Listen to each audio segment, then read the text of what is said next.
What's up, everyone? Happy Sunday. Happy 6-goal Sunday. It is a lovely day to be watching football today. Liverpool, Man U is getting crazy as well, 5-0. Some other games going on in the Greek Super League. AEK is currently playing against Offi. We have BOP coming up later today, and then Panathinaikos tomorrow. Excited to be here. Excited to talk to everybody yet again for another week. Martial, how have you been, buddy? Well, it's a nice Sunday, as you say, because we were all expecting a nice, clear victory, and we got one. And well, it's the kind of Sunday we would love to see more in the season, and not particularly in the big game, but when you have to play teams like Levadiakos, you expect that. Same applies to I don't know, Ionicos, probably Pasianina, Volos at home, like easy wins. We got one, so that's a good thing. It's always a very good thing when the team plays and gets the result as expected. But in this case, it was better. I expected probably a 2-3 nothing win today. We got a 6 nothing. So love it. And I hope there's more to come. Obviously, looking forward to the game against AEK on Sunday.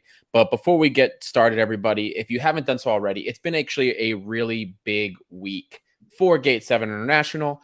If you guys saw earlier, after the derby against Panathinaikos, we posted the vlog from Costa's time, Costa and Costa's visit to the Karaskaki Stadium. It is still going strong. I believe it has, last I checked, it was almost 10,000 views on the vlog. So it was a great time. Costa did a really great job of putting that together. So you guys should really check that out. It is very enjoyable. I've watched it a couple times myself. It's fantastic. And it's really nice to have something so you guys can live the memories with us when we're there. It's fantastic. So check it out. And then don't forget to hit that like button, subscribe if you don't do so already. We've been getting a ton of new people that don't subscribe to the show that are tuning in and checking out the show. New guys, like I said before, over half of you guys that tune in, especially recently, are not currently subscribed to the show. Do it. It costs you nothing, and it helps us continue to grow the red and white community. Two quick messages from our sponsors. Guys, if you have any shipping needs to and from Greece, whether it's coming out of the US, the UK, Australia, it doesn't matter. Whatever you need, you can visit our friends at Piraeus International. Just pay them a visit at their website, www.piraeusintl.com. Send them an email for any inquiries, and you can give them a call, 410-675-4696. Lastly, betus.com. They have given us a fantastic promo code for you betting types, especially if you want to bet along with us. I'm sorry, that's my fault. I've slacked on the betting cards the last week and a half. That's on me. I do apologize. Things have been a little bit busy, but they're coming back. I am going to do them this week for the games that are coming up. So we always like to pick out some of the bets that we think are some of the best and some of the tastiest, not just based on their odds, but their likelihood of actually paying out. And BetUS gives us great odds. We talked about it during the World Cup. I made a decent amount of money from the World Cup as well, so it was a good time, and hopefully you can bet along with us. Use our promo code GATE7INTL, that's in all caps, GATE7INTL, and get a 125% deposit boost on your first deposit. So check that out, and for you betting guys, bet with us if you haven't done so already. Without further ado, Martial, let's get into it. Let's talk on the game. Cut and dry. We all expected a win, something that was going to be fairly comfortable, but 6-0 is a little bit something else. We haven't scored 6 goals, I think, since that Panathinaikos game where we beat them 6-1. So you love seeing it. You love seeing these really big blowout wins against teams that we should be beating and beating very comfortably. How'd you see the game today? Well, the beginning of the game reminded me of that game. I think it was against Panionios, because I think it was under Martins. We were winning like 4-0 after 15 minutes, and I'm not saying we should do that every game because, of course, Panionios that year was a very weak team. But when you saw the lineup today, I was kind of sure we would win that easily because there is too many talent on the field for us not to win this game. I was just expecting what Pep Biel did, for example, like scoring a brace, almost a hat trick, because he did not take the PK. But also, I'm happy to see Fortunis having 3 assists, Canos having 2 goals, Bakambu scoring 1, even if it's a PK, because in those games, what matters to me is avoid injuries, avoid cards, and having some player finding confidence back. Um, if we look back, it's the kind of game like that costed Cordera his job because he drew against Asteras in Tripoli, even if it's a hardship always every year, and he drew against Volos at home, and those games have to be cleared as soon as possible, and that's the only thing I will have in mind today, because we did the job. We did the job quite good, and we move on to the Ike Derby. Absolutely. And Martial, before we continue the discussion, there's something that I should have brought up Yeah. before we got started with the discussion, and that is the sending our thoughts and prayers to all the families and of the victims and the victims themselves as well, of the train derailment, well, the train accident, we should say, that occurred in Greece. For those of you, I think a lot of the people checking in are actually from Greece and are very well versed in what happened. But if there's any of you out there that aren't aware um, of what happened, there was a really nasty train accident that occurred in Greece. It was I believe, if I'm not making the mistake here, it was a passenger train coming from Thessaloniki collided with a freight train that was on the same track coming from Larissa, and they collided head on. Unfortunately, and for those of you that may not know Greece very well, Greece has been well behind the European standard for certain safety measures that can help eliminate human error, which is what this was. There was human error that led to this, so it's really sad. It was a sad day for the country that we love, and our thoughts and prayers for. I felt like, I mean, it feels so long since we last did a show. I almost forgot we hadn't done one since it happened. Excuse me. But our thoughts and prayers go out to the families, of course, for this tragic accident. And we can only hope that the country itself will improve things so that this never happens again. Now, going forward with the Levadiakos match, there were the only real surprise was that we saw Adroutsos on that right side instead of Marios Vrusai. Yeah. Now, I think, I mean, I don't know whether that's like a better or worse thing. Adroutsos played, I thought he was okay today, so I didn't think anything of it. But it was nice to see Ramon on that left side. I thought Ramon was, very positive. We got the news last minute that Yanem Villa had broken his foot, I believe, or had some type of fracture. I don't want to say broke his foot. Had a small fracture, something that's keeping him out for a couple more weeks. He's on crutches. We had seen, not from any official sources, about a week ago, it hasn't even really been a week since after the Panathinaikos match, that something had happened. Anyway, it wasn't anything official, but we heard that he was injured. Turns out he's injured. He might be out for a little bit longer. So this is going to make a lot of big changes in the game. But for today, I don't think anybody was surprised by the Samaseku inclusion or the Samaseku start. I thought he had a pretty decent game up, injury scare early on. But, not other than that, there was nothing very, very surprising.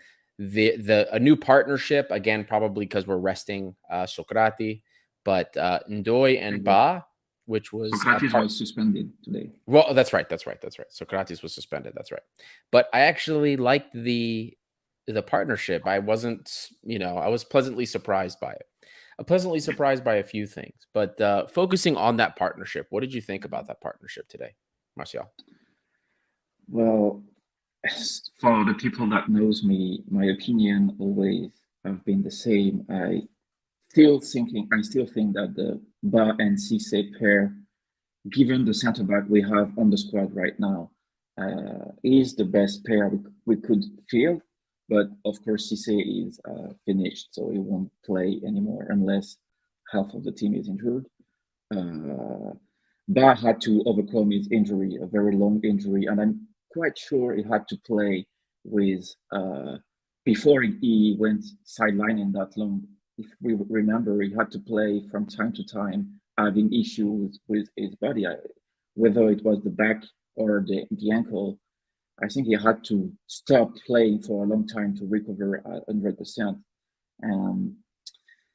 And Doi with Ba looks like a good pair. We will have to see that in bigger games. Sorry, but and Doi, the issue is that he's a midfielder, so from time to time he will have bad games like the one he had against Ike in the cup.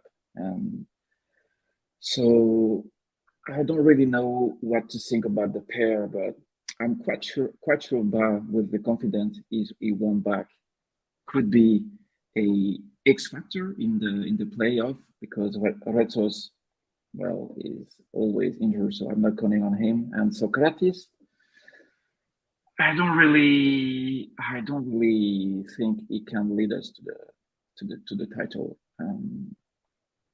So the same situation with Mbila, because sometimes when someone is injured or suspended, it gives the opportunity from other players to show that they can offer something. And I'm really curious to see what we can do against Agia Sophia without Mbila and Socrates, because it kind of changed the shape of the team.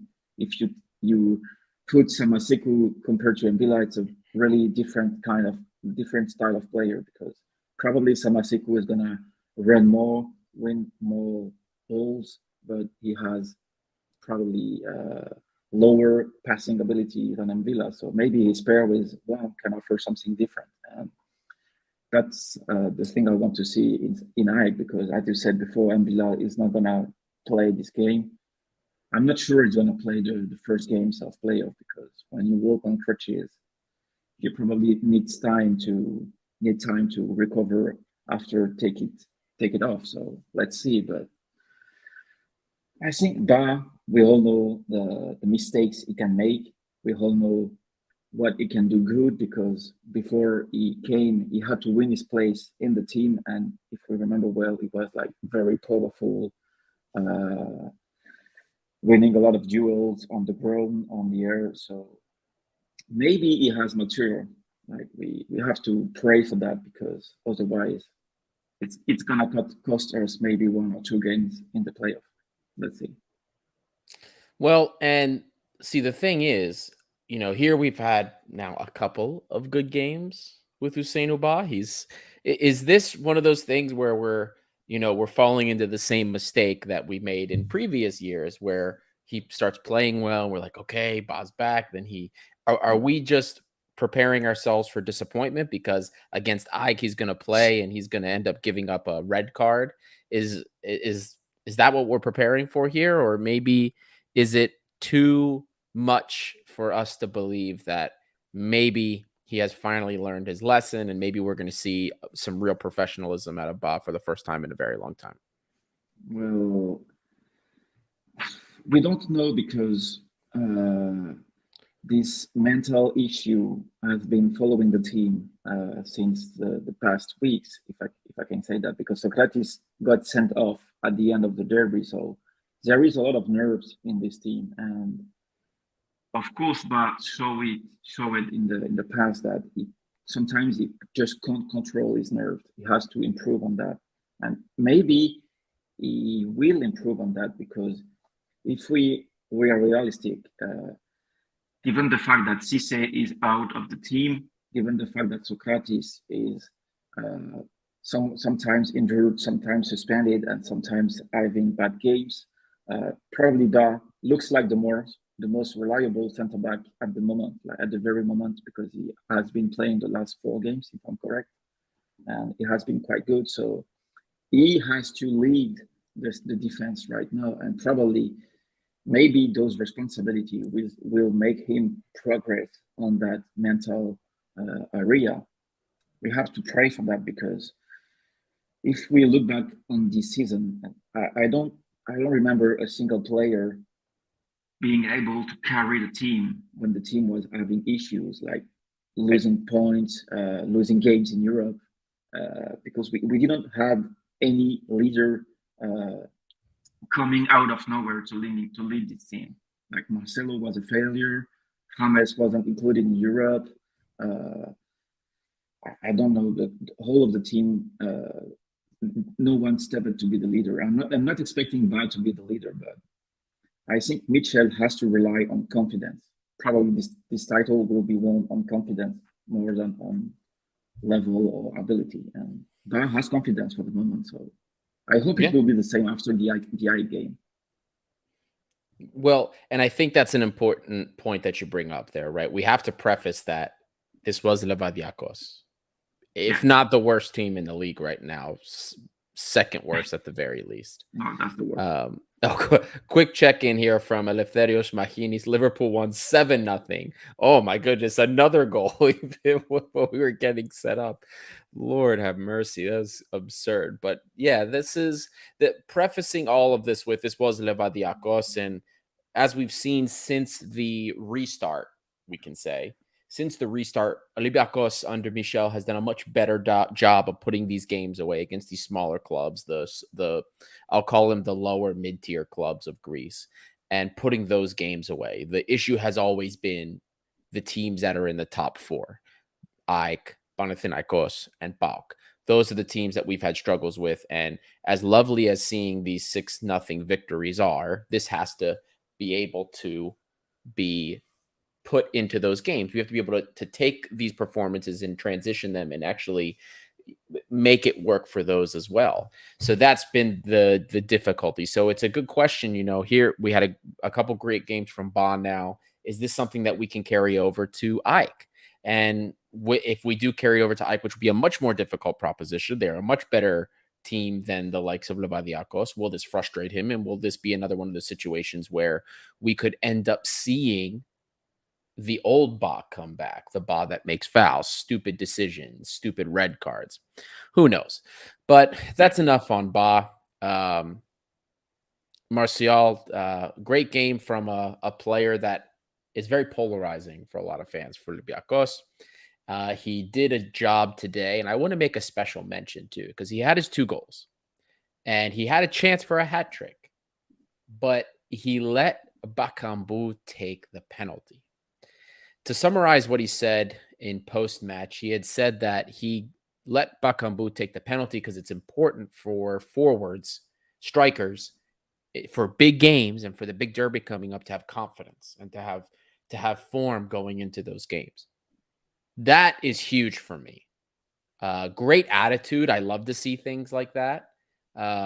Because most players I feel like would have just gone for the hat trick, but this is really important. It's a team first mentality, and I really like to see that. We like to see that in a team that we've all believed and have all seen for most of the season kind of not be the most mentally capable or mentally strong team, especially compared to some of the other top 4 teams. This is huge for me. What do you think about this? Well, I think it's kind of signs that looks good to me, because it looks like what a real team would do. I'm not sure this would have happened maybe earlier in the season, or maybe during the first week of the season, because if someone has the chance to score an hat trick, probably he would take it. But yeah, Pep Biel, as you said, is very polarizing, because personally, I was expecting like better performances in big games. The most recent one being in Tumba and against Panathinaikos, but overall, like, is close to reach 10 goals. I'm willing to take any players that could reach 10 goals and having bad games at the same time. I mean, it's high standards for the Greek league, if we're honest. Even if we paid like 6 million for him, it's obvious he has talent. He has plenty of talent. and also he had to deal with the fact that James was brought very late in the market, so the team had to change for that.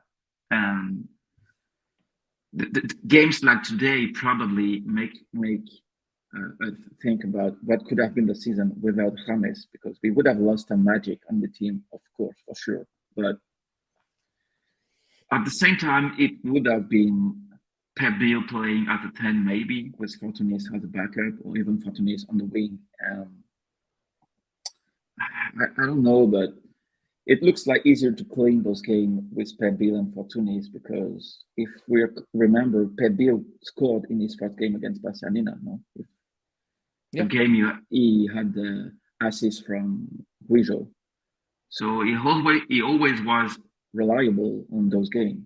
Yeah. You know, the game you have to win to be a champion. And also the fact that he gave the PK to Bakambu shows that he knows how to maintain the atmosphere in the locker room, to maintain a striker happy, because strikers only live for the goal, even if it's to score like 3 goals against Ionikos or Levadiakos, they will cry for that. So it's good thing to see that it's something more than victory, and we were waiting for those moments, if we're honest, because we didn't had any signs like that before of players like willing to fight together for the title.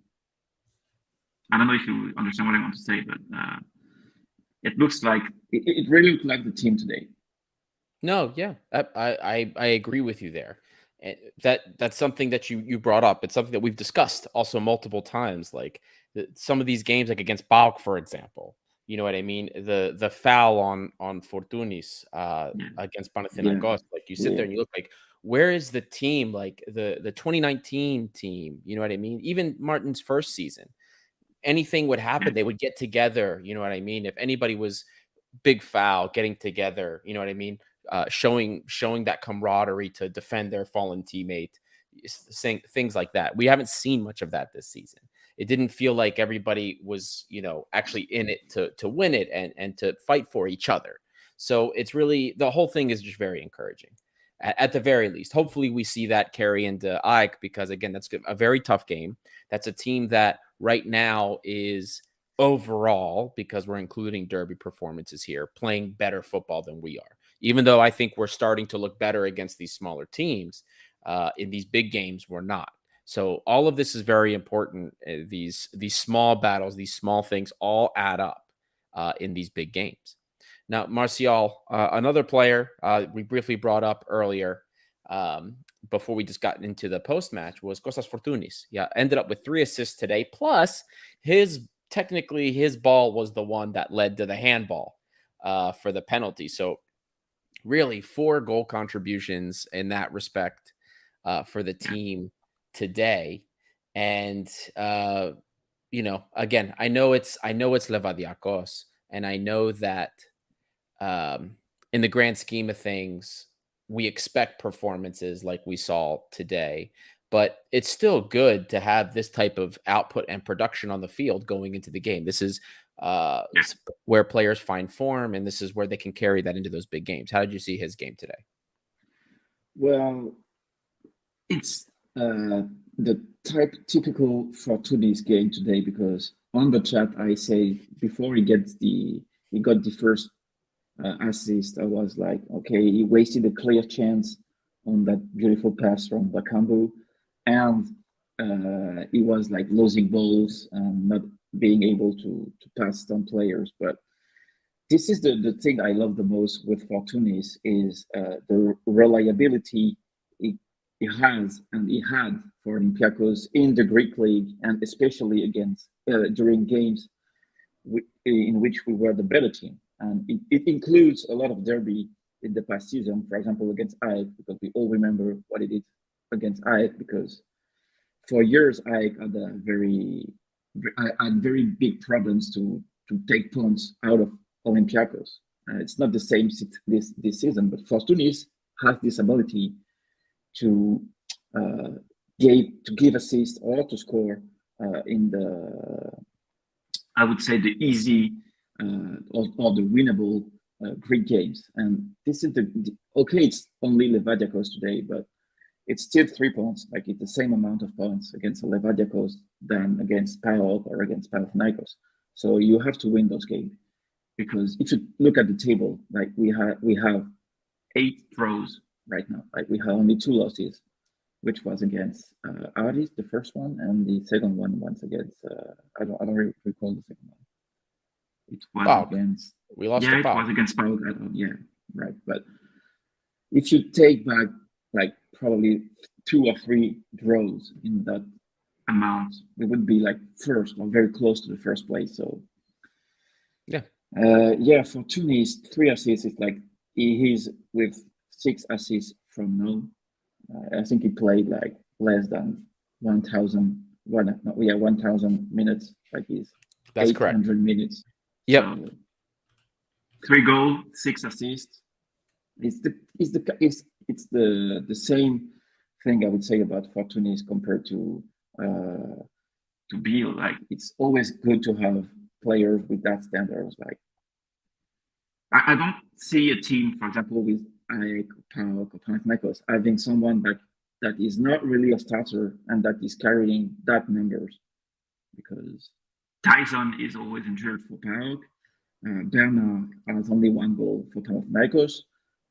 Aik, for example, someone like Weber in Aik is not having his best season so far. So Fortunis is a real weapon, and even if you have also Valbuena out of the bench, and we see that when he came in, he is really hungry to play. So yep. And it has to be weapons for us. No, you're absolutely right. And to your previous point about playing under 1,000 minutes, he has 3 goals and 6 assists in less than in exactly 808 minutes.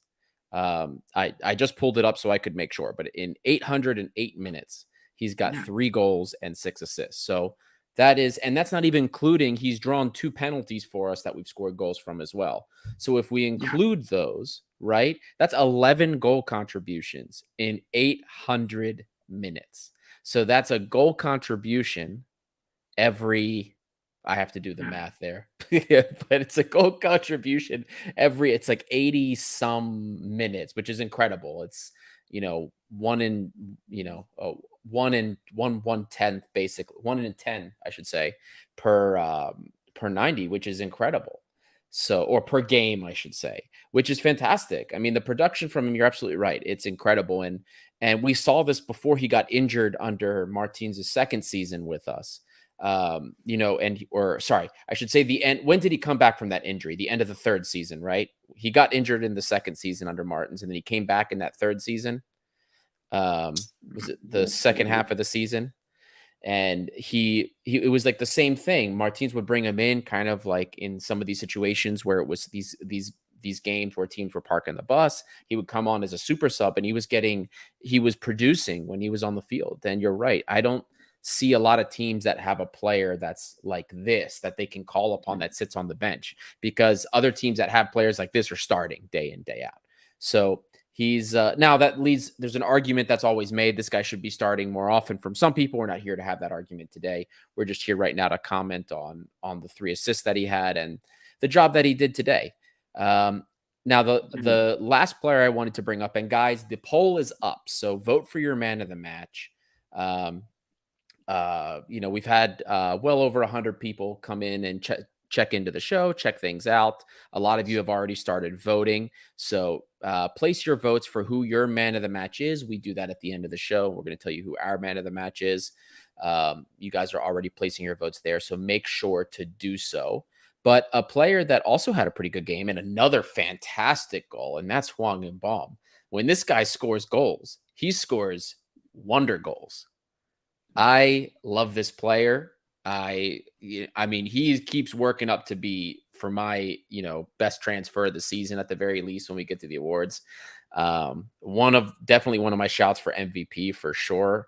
I mean, I really hope that there is a way we can hold on to this guy for one more season after the season. I don't see how it's going to happen, but I really, really, really hope that we find a way to keep this guy.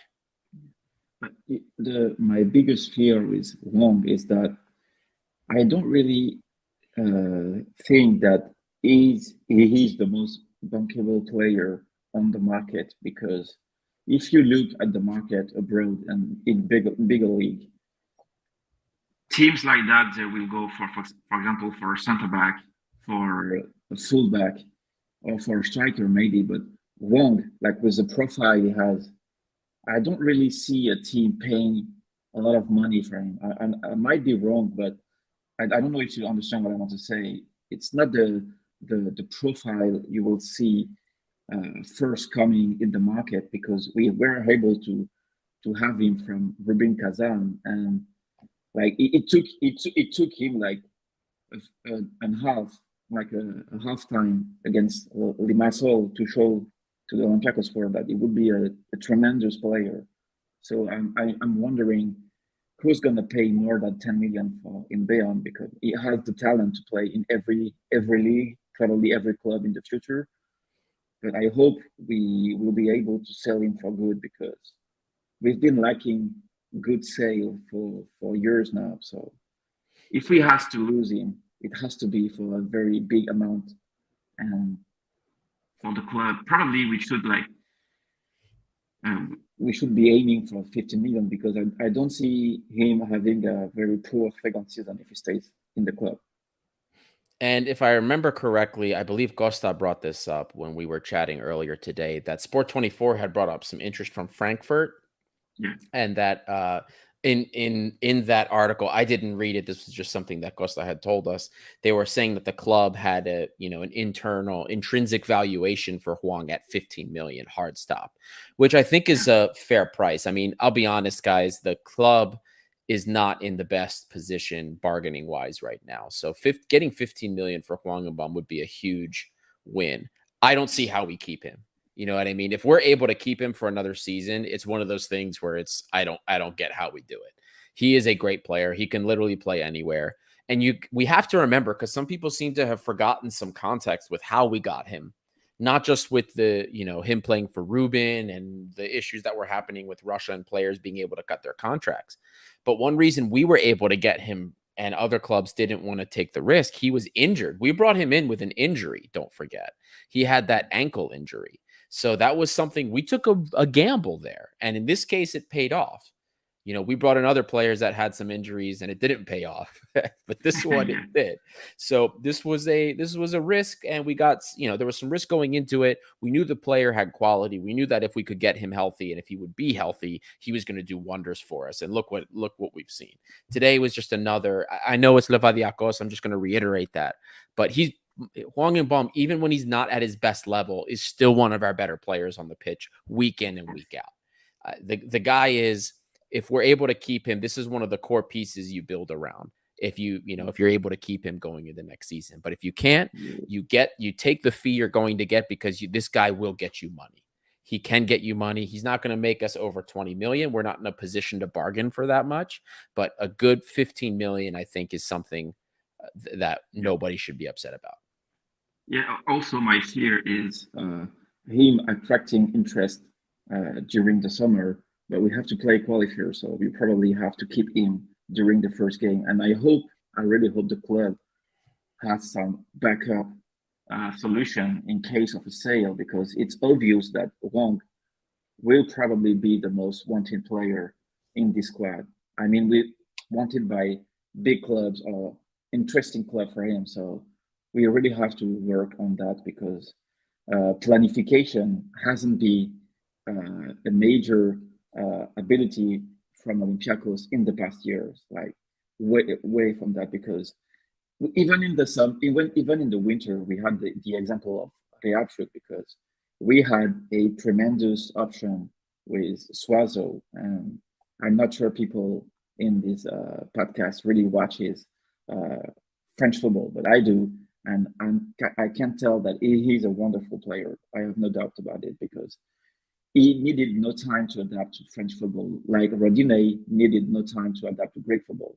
And I really hope the club has worked on probably like free players, like players running out of contract that could be willing to come to Greece in the summer, early in the summer, because one will have to be not protected, but as Hasilia said on the Mr. Bell said on the comment, we have to avoid burning it like we did with Madi, like we did with Cisse, like we did with every player that have one value on the market, because we won't see another Inbeam play in another Inbeam coming to Olympiacos. Like it looked like the kind of deals that smarter club would do, like with a proper scouting area, because he is a gem, as you said before. Like remember, we will all be remembering that game in the Muscle. We were all curious to see this guy playing for Olympiacos. We all saw the YouTube video, and like in the first touches he made on that game, we quickly understood how good he was. And I really hope. I think he really loves the club, the fans, the atmosphere, so he wouldn't mind staying another season, because probably he could be playing in Europe too, probably winning the league if we get better. Let's see. Yeah, he seems to have great respect for the culture, the atmosphere of the club. Yeah. Costa and Costa had the opportunity to meet him when they were at the Derby, and they had nothing but wonderful things to say about him.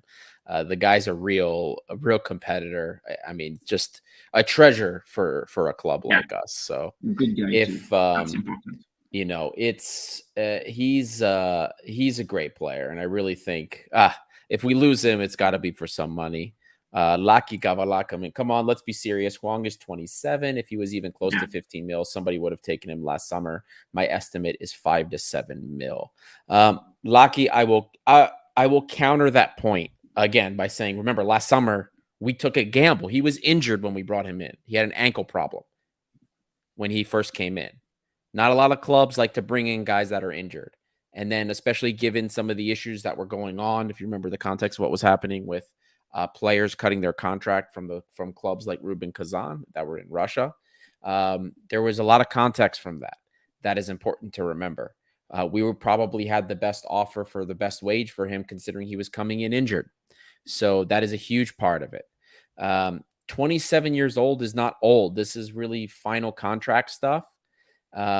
This is these days with modern advancements in medicine and nutrition, 27 is not old. It's not that old. He easily has another 5 years in him. That's one long contract. I don't think 15 million is outside the bounds of reality, but that's why 15 million would be an amazing offer. 5 to 7 million is too low. If somebody gets him for 5 to 7 million from us, that's highway robbery, in my opinion. If we were to get 10, I would think that's settling, but it's still a decent fee. Yeah. Also, you mentioned the Frankfurt interest, and Frankfurt was in the group of Marseille in Champions League, and it looks so. It really looks the kind of player that Frankfurt would bring in the team. Like, it's a team full of high football IQ players. A lot of players that, when you look at this team, you probably don't know half of the players, because they are not big names, but they are all good players. The team plays so nicely. They took like Colomwani from Nantes, which is probably the best move the club has made last summer on a free. So like, I have no doubt that on his team he would shine so much. He probably won't be sold after he gets sold from Olympiacos. I mean, as you said, he's 27, so the team that will buy him probably won't make any bargain on him, because if he has to stay for 3-4 years maybe in Frankfurt, he won't be sold at the end, but they will probably have a very good player for 3 or 4 years. So that's probably the kind of deal we should look for. Right. And if you believe the rumors were that Frankfurt had an interest and there was an offer they had in mind, I think in the during the January window, for about 6 million, if you believe the rumors. that was their valuation for him. And Frankfurt's cheap. So if Frankfurt is valuing him at 6 million, what would their most expensive transfer? Their most expensive transfer this year was the winger, the Norwegian winger. What was his name? I'm trying to look on transfer market. It was Jens Peter Haag for 10 million. Haig. There you go. What was that? 10? That was like 10 million. That's the German league, man. These guys don't. They don't spend a ton of money. So for them to value a guy like Inbom Huang at 6 million, a midfielder no less, I have to believe he's worth way more than 5 to 7. That's my opinion there. And also they took Alario for 6 million in Leverkusen. They took one from the MLS. They took 2 players from Croatia. So they really looks like the kind of team that probably will go onto other markets to find good players. And also,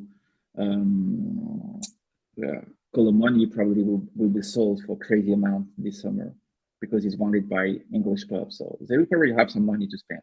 Let's see. Right. And then Andreas Mitis brought something up that we, should have brought up sooner, which is that Kamada's about to leave. So they're going to want to fill that role.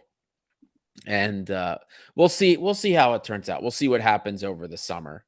But he's a player that I think will probably end up netting us the highest fee, of players that we could end up losing, because I doubt we're going to get big fees from the likes of Cisse, Here's actually a good point here. River RR 5 to 7 is a joke considering for Oleg Olympiacos is demanding 4. What do you want me to tell you? I was wondering when somebody was going to bring that one up. That's actually kind of funny. Guys, don't forget the poll is up. Don't forget to vote for your man of the match. I don't think we're going to go that much longer because it is, it was a really emphatic victory. You know what I mean? There's only so much you can dissect from a game against the Levadiakos. So we're probably not going to go much longer here. And for those of you that have tuned in, a couple hundred of you guys have already tuned into the show today. So for those of you that are just tuning in now, don't forget to hit that like button and subscribe. Check out the vlog if you haven't done so. The vlog was near 10,000 right before we went live. So near 10,000 views. It was a great time, and you can follow along and kind of experience a little bit of what Costa and Costa felt during their time visiting Greece and hanging out, going to the derby, seeing the atmosphere. The vlogs are fantastic stuff, guys. So check them out and help us continue to grow the red and white community. So Martial, one other thing I wanted to discuss before we went into man of the match and coach's grade. Who do we have to blow, as they say? What do we have to do to get Masuras some goals here? What's got to be done here? This guy he had opportunities. Again, he gets into scoring positions, but we cannot get goals out of him this season. What do we have to do? What do we have to do? I don't know. I just don't know, because if he can score against Levadiakos in what looked like an easy game for him to win back confidence, I don't really know what he can do, because it's so strange, because he still has this mentality to fight for every goal, to fight for every situation and stuff like that. But you just can't keep playing if you have so many misses back to back. Is he maybe facing some kind of I don't know the word in English, but maybe he got like disappointed by the fact he could not move to Trabzonspor this summer, because we all know that Olympiacos you think he was that upset about not going to Trabzonspor? Come on. I think so, because probably he wanted to go abroad, and he probably had some words with Bakasetas and Chopis, and he could have been playing. That's a fact. He could have been playing more European games with Trabzonspor, but we probably have to get him because he was Greek, and from the registration we needed Greek players. But as Giorgio said on the comments, I'm expecting him to score when it matters. Like probably the only goal against Panathinaikos at Kariskakis for the title. Maybe you know football. You know how football is. You know that he's the kind of player that we will score probably one goal during the whole playoffs, and this goal will be the one that counts more. Compared to Bakambu, for example. Yeah. Bakambu have scored like 13 goals, maybe. No one really matters to me. Like, it's not that it doesn't matter, but at the end of it, we were expecting him to score against Panathinaikos, stuff like that. Yeah. Look, all I'm gonna say about this with regards to Yorgos Masouras, at least. Well, first, Lucky Gavala here dogging me for my comments. Look, man, I might as well just jump all in here, right? Look, Olympiacos, if we manage to get into that top spot, get a Champions League spot, OnlyFans is happening. I won't back down from that. You guys will see. You guys will see things. Don't worry, it'll happen. But yeah, no, I'm joking about how we can get him some goals here. The guy is the largest underperformer on Olympiacos when it comes to XG. There's only one player that's like really vastly underperforming his XG, and that's Yorgos Masouras. If we're looking at his total expected goal contribution, he scored 3 goals. His XG is a little over 5. And if we look at his total expected goal contribution, that's including XG and XA together, expected assists, expected goals. Here, let me get the total number for you guys here. So that brings us to just about 7. So he has a total expected contribution, goal contribution of 7. He's got 3 goals and it looks like 2 assists on the season. So he's the largest underperformer of his XG XA at the club right now. Most players are usually right there, or they're just underperforming, or usually overperforming in many cases. But Yorgos Masouras is underperforming. So with a total XG plus XA of 7, you would expect a player to have normally maybe 5 goals, 5 assists. That's usually how I see it. So underperforming, unlucky. Some people have said unlucky. He makes the right runs. He gets into so many opportunities. And by the way, this measurement, guys, that measurement is only factoring the chances where he actually gets shots off. Just reminding you, you don't get an XG value if you get into a chance and get no shot off, or you do nothing with it, or you lose the ball. So just remember that. This is just the ones we can think of that we actually get a shot from. There's so many opportunities where he gets the ball and either just loses it, it goes out of bounds, he whiffs the shot. There's plenty of those opportunities. Unfortunately, Masouras is a type of player that when he's not scoring for you or giving you that end product, it significantly hampers his value proposition on the field, despite the fact that this is a guy that tracks back. We know that he does defensive duties. We pulled up the stats before with his player profile compared to everybody else in Greece. Tracks back well, does well defending, intercepting the ball. Even today, the goal that Fortuny gave to Pep Biel, I think it was the 3rd goal, when Masouras was actually the one trailing the defender when the goalie plays him the ball, steals the ball, and he's the reason that Fortunis is able to get it and then play it right into Pep Biel. So that's the type of stuff that Yorgos Masouras does. But what ends up happening is when you don't have that end product as a player that can't really take players on one-on-one. He doesn't stretch the width as much as we would like, but he makes a lot of great runs. So when he doesn't have the end product, then his value proposition is vastly diminished. And that's what you see here. So we need the goals to start coming from Masouras, because when he finds his end product, when he's in that form and he's actually scoring goals, he's a very valuable player for Olympiacos. And also, the thing I want to bring up is that apart from the player, he is the man he is the kind of player you want to have in the squad, because I don't recall a single time Masouras complaining about anything. Like, you don't see him on Instagram. Sometimes it might look like some details, but you don't see him going, for example, into the barber shop after a loss, or that kind of stuff. No, but you can't be. No, but you know what I mean. Remember, I know what you mean. you remember on Yekuru when he came in, like with the green air he had, like. Masuras is the kind of guy. It reminds me of Bukhalaki sometimes. You know that hard workers, they won't complain if they're not playing. It's like Retsos, Andrutsos, even Vrusai, those kind of player. And I really think that Michel is the kind of guy that really knows how to handle that kind of player, because you know that Greek players matters a lot to Olympiacos, because you need them to win the title. You need them to maintain a good atmosphere in the locker room.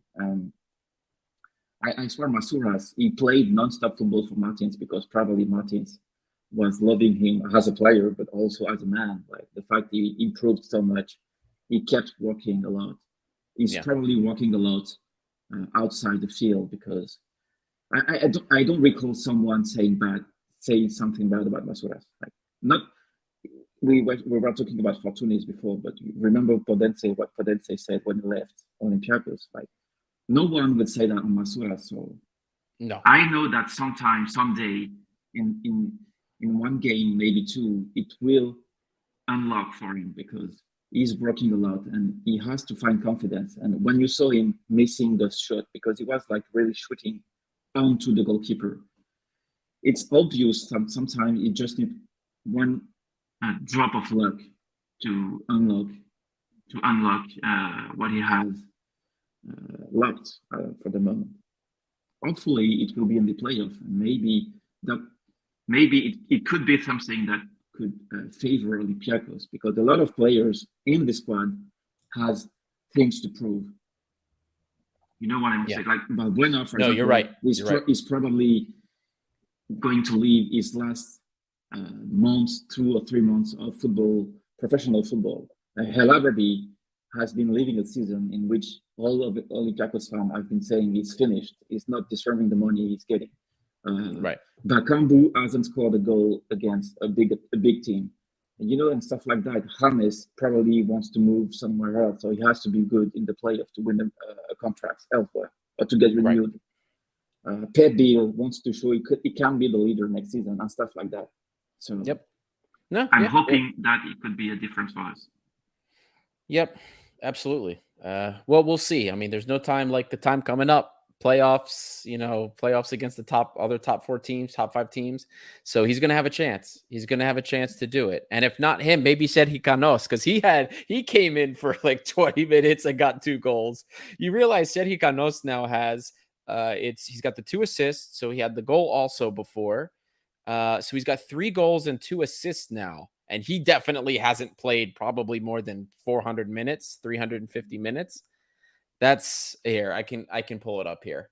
343 minutes for Sergi Canos, 3 goals and 2 assists. That's basically 4 games worth of 90 minutes, like 4 real full 90 minutes worth of games. That's crazy.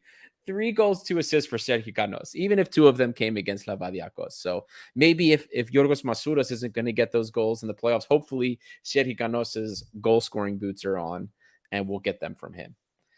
I don't know. We'll see. There's a lot of debate here about Masuras. A lot of people chiming in. Achilles Beos. Masuras 100% has a morale issue.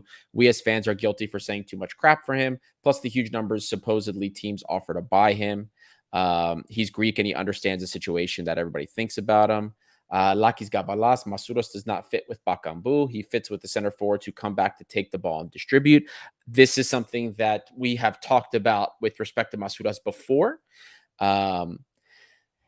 We'll see. I think that's also true, by the way. I don't have data to support that, unfortunately. Just like I don't have data to support that a real overlapping fullback also gets more out of him, because there's no correlation with that we found. But I do believe that. Quick question here from TF91. Do you think we can keep Canos next year?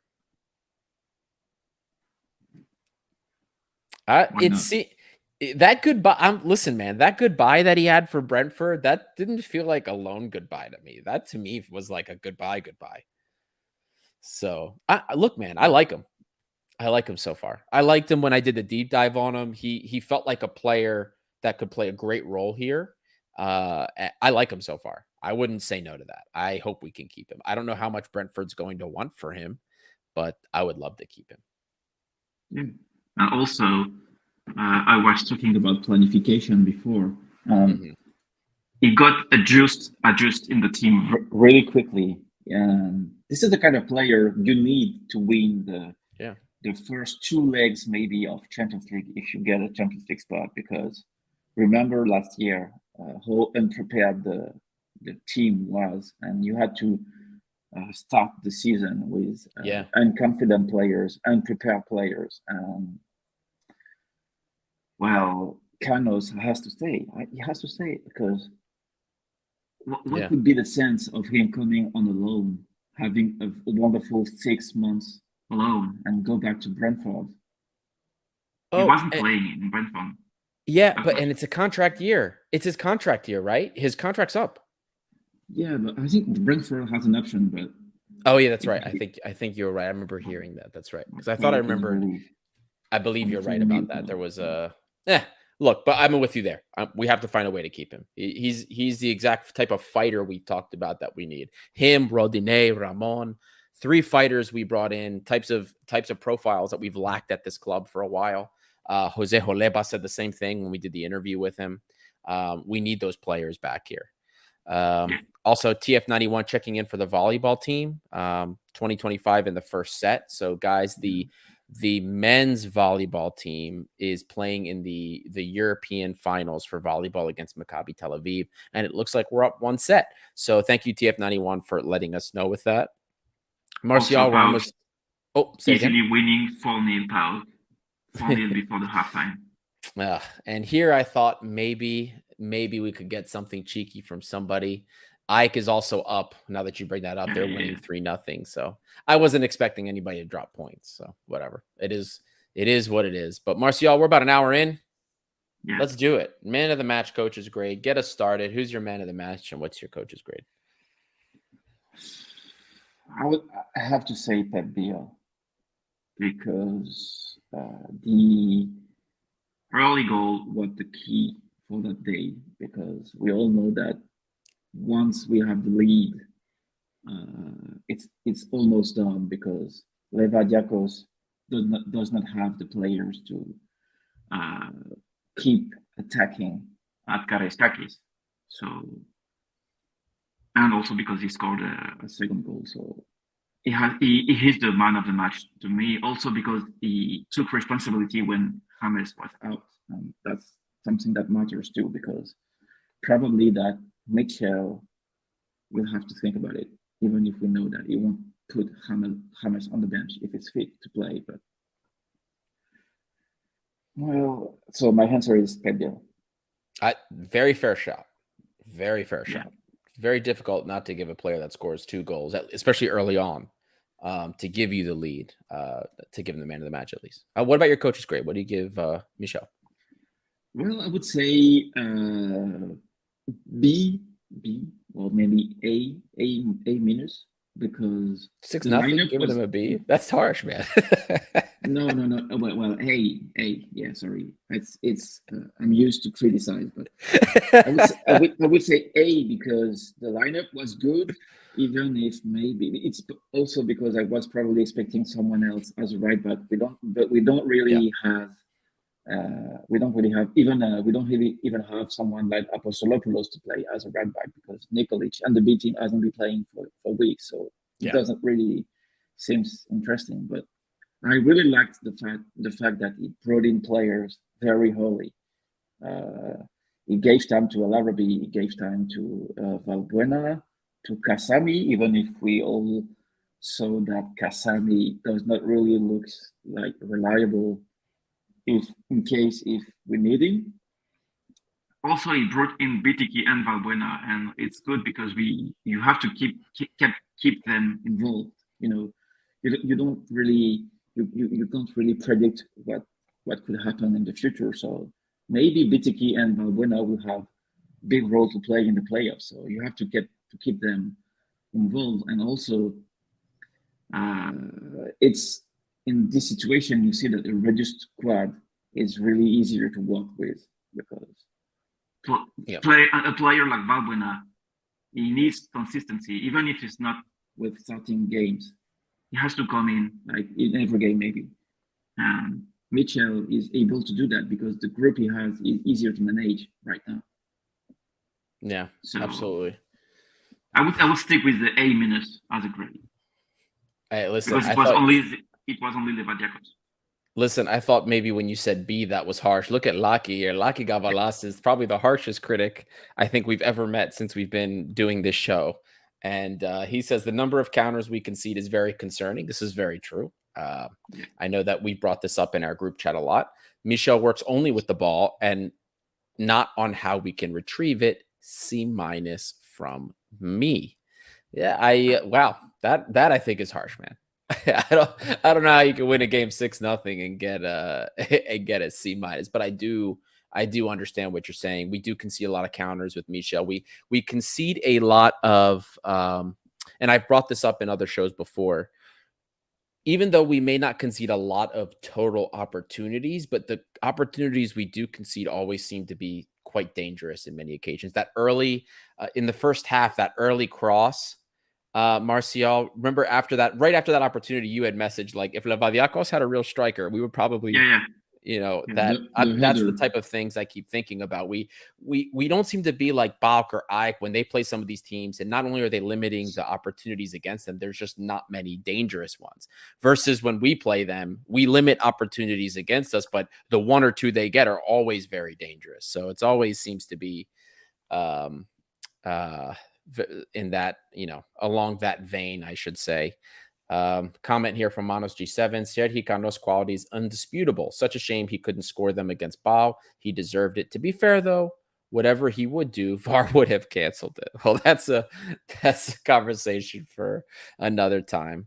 As far as my man of the match and coach's grade, Pep Biel was definitely going to be a shout for me, but my man of the match was 100% going to be Kostas Fortounis. 3 assists, 4 goal involvements if you include the penalty that he drew.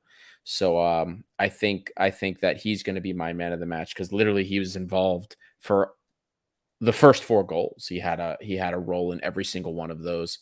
That's going to be my man of the match and coach's grade.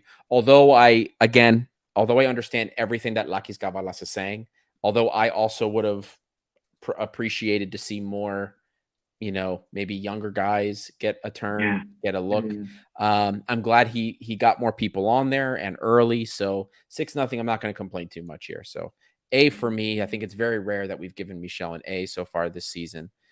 So those are our coach's grade, our man of the match. So if you guys, real quick, I'll give you about another 30 seconds for those of you that have not voted yet. Vote in the poll for your man of the match and coach's grade, and we'll share it. We'll go through a couple more comments. Fernando Gaitan, hey guys, so happy for Olympiacos. Wondering what's the situation with James. Fernando from Hawaii. So the situation with James, Fernando, has been very another Hawaiian, by the way. Is this the third Hawaiian, including Lambro? We had one guy check in from Hawaii a week ago. I don't think it was the same person, but anyway, guys, the situation with James is very weird. It's very interesting. We have heard rumors from a lot of people that the injury is completely made up. We have nothing to confirm that is the case. There were some people that sent pictures of like him doing a workout and that saying like, well, if he has a calf injury, how can he be doing certain workouts like this? I can tell you as somebody that has injured my calf, that like Pilates type workout, you do like very low weight. Those are normal workouts to do because you do have to stretch it and get it working depending on where in the injury he is. There were some people that thought maybe it was like a sprain or a strain to the calf. A lot of people believe that there is, he doesn't want to be here. He wants to cut the contract. And that's how he's going to get out of his 1+1, which I think he was the one that had to take the option anyway. So that doesn't make sense to me either. Look, guys, all we know is the official information. And that is that he had an injury and that's why he's not playing. I know what you guys see on social media, but we as Greeks have a tendency to make conspiracy sometimes where maybe the answer is more similar. Not to say that maybe there's something else not going on that wouldn't be beyond the realm of possibility with stuff that's going on with this club. We all know that. So I can't tell you if the injury is fake. I can only tell you that based on the reasoning for what some people have said it's a fake injury, I don't think is true because, again, as somebody who has injured myself in the calf and who's had to do rehab for it, I can tell you that those exercises have been used.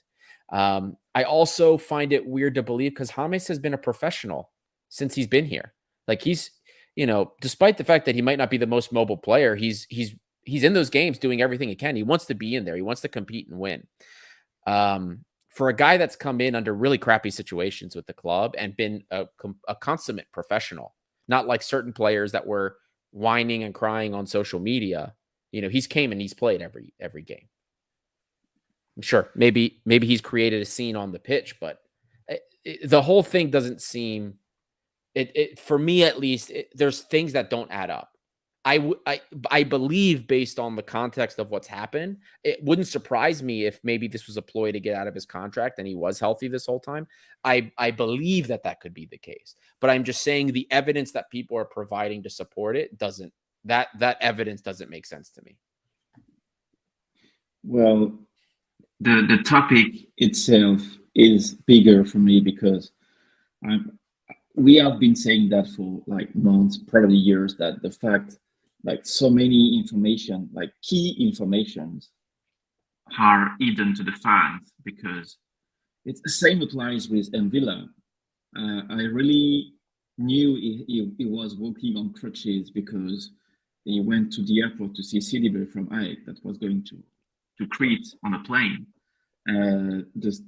Remember the first time James was out for the derby, I think the club did not publish any group list because we all knew that the situation was hiding something, and the same was applying when we had these those COVID cases before playing in Europe. If you remember, the team was hiding like the truth. Let's say the team is hiding the truth on every injury, and I don't really appreciate that because I'm not expecting the club to go public and say, okay, James does not want to renew. James probably agreed with another team. James is not happy in the club or stuff like that, because it could like affect the team, the psychology of the team. But when someone is injured, like you have to say it. Okay, James probably have a serious injury that probably will take him like 1 month to recover. So let's say it. Because at the end of it, the club is creating situation, issue, debates on something that sometimes hasn't to be debated, because when someone is injured, you have to say it, and we move on to the next topic. Yeah. Like it's like for Cisse, for example, is Cisse injured? Is Cisse out of the team? Is Cisse being punished for what he did with the fan? Is Cisse, I don't know. But just, you have to clear it. Like we all follow other team abroad, and I'm pretty sure even if the club abroad still try to hide some situations, they are willing to go public on those situations, because when someone is injured, you have to know it. And at the end of it, the people, the fans, will know it, because the information circulates with other. I don't know to say that you can know that from other sources, not from the club. Yeah, like I said, that's why I said I believe that this could very well be the case. The only thing I just wanted to point out is like some of the things that people have picked on as like, oh, this is the dead giveaway. Those things in particular are not, you know what I mean? Even though I think the belief whether I believe it is or is not in the right direction is a different story. It's that the pieces of evidence that people see as the proof for why that's the case, that's the stuff that doesn't really hold up for me. But look, we'll find out what happens, and anything we hear, of course, we will always tell you guys. But it's about that time. We're going to get ready and wrap up. But real quick, I just wanted to share with you guys the fan vote for man of the match.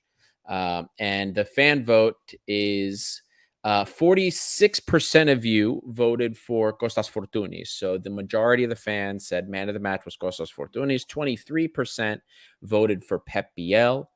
Inbom Huang was a 17%, with Sergi Canos coming in at 13%. So there you have it. These are your man of the match ratings. Thank you guys, everyone that has tuned in so far. Martial, do you have anything else before we start to close up? Yeah, I want to answer the question from Manos. Yes, I am French 100%. And my passion with Olympiacos started for a very simple reason, like for two reasons, I would say. First reason is that I went to Greece many times when I was younger, and I'm still going to Greece as much as I can. And I love the country, the history. I also love. I'm also a huge fan of football at first, so that's why. And the other reason is because I grew up in a place in which Rafik Djibril grew up too. So I was following his steps as a football player, and it was like that I became a Olympiacos fan, because I assume that it's the club in which he was the best during his career. So also at that time it was easier to follow games by streaming. It was the beginning of the streaming, so it was easy to follow Olympiacos, and I started to go to Olympiacos game abroad. Like I went to Nantes this season. I went to the Marseille game during the COVID, stuff like that. So, and I'm trying to develop that passion, because I have some I don't know the word, but I have to recover the Greek heritage I didn't have to be Olympiacos fan. So I'm trying to catch that. I don't know the word, that late compared to someone that grew up in Greece or grew up with someone that have been, for example, a parent that have been Olympiacos fan and stuff like that. So. Yeah, you're trying to catch that that DNA, the DNA of the culture. Exactly.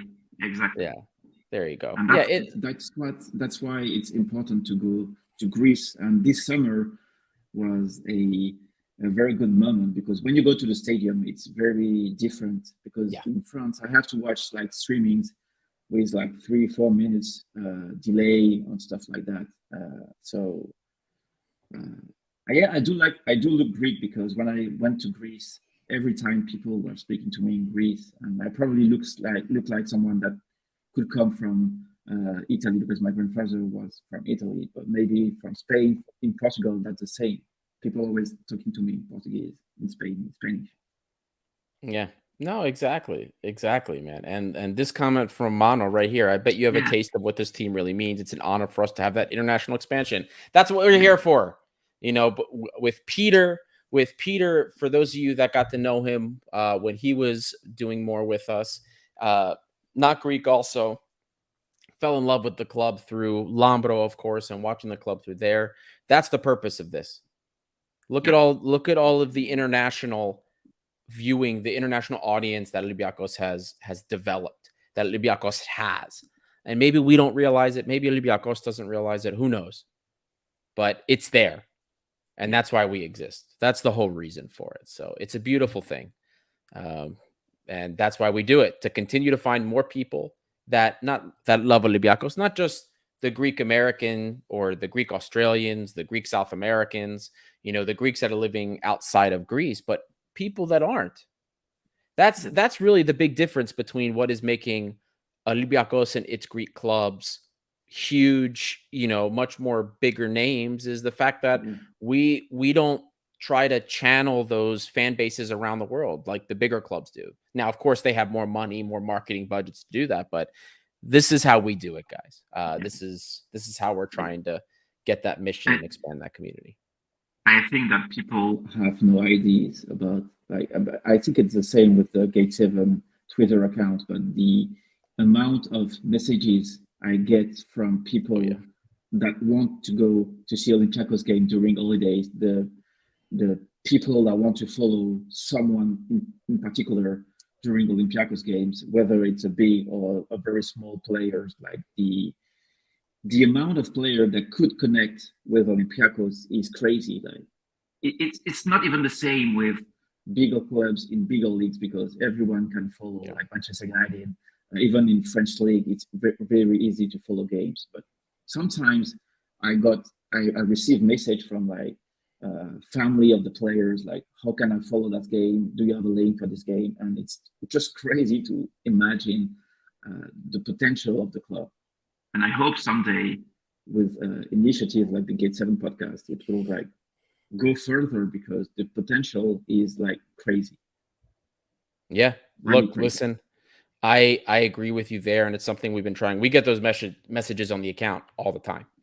How can we watch the game? Links, we have people DMing us every time.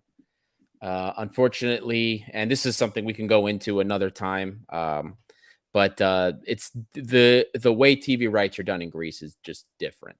And that's something we can go into with you guys. I've explained it a couple times before, but that's something that we can go into for another show. But as we close up, if you guys, again, if you haven't done so already, don't forget to like and subscribe. Help us continue to grow the community. We are on our way to 3,000 subs. And when we get to 3,000, we have another t-shirt giveaway. We do them, or sorry, jersey. We told you guys when we hit 2,000, we get to 3,000, we do it again. We are about, I believe we're about 100, less than 100 away. No, just about 100 away from 3,000 subs on YouTube. It's huge for us. We're also approaching 5K on Instagram. And I think we're only like a couple dozen away on Twitter from 3,000 as well. So the network is growing. The Olympiacos family continues to grow. So if you guys help us with the engagements, like, subscribe, all these things help us grow and helps the algorithm find more people. And that's what we want, to help grow the community so we get more fans, both Greek and non-Greek alike, to join this family. So thank you guys again, especially for those of you that made it this far. This is Gate 7 International, by the fans, for the fans. And we'll see you next week with Ike.